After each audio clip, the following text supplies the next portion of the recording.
Dubois has been attacking Capital Region women since the 1980s. But they say his attack on a Clifton Park woman back in August will be his last. Mark Mulholland was the only television reporter in court today as Dubois went before the judge. He has our top story live from our Saratoga newsroom. Good evening, Mark. Well, good evening, Jim and Benita. Alvin Dubois is 58 years old and has been in and out of state prison for decades. But prosecutors now are hopeful that he'll never be out again.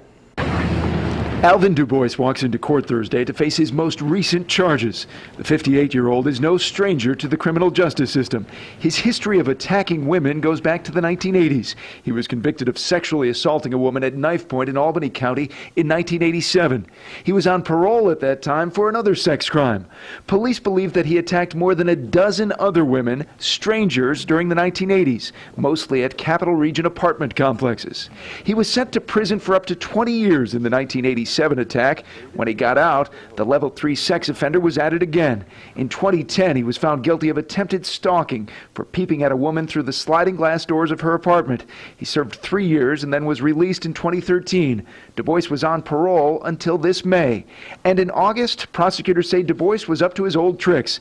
He broke into a Clifton Park apartment at about 3 o'clock in the morning and attacked a woman who was sleeping in her bed. She struggled.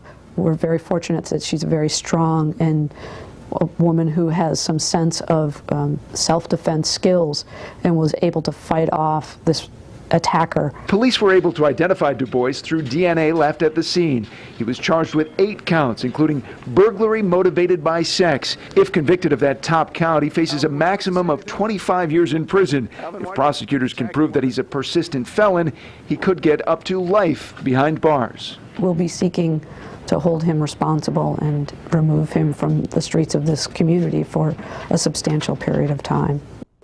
Dubois is being held without bail. Colony police tell News Channel 13 that they recovered items from Dubois's Rensselaer home that were recently stolen from homes in Colony. Live in our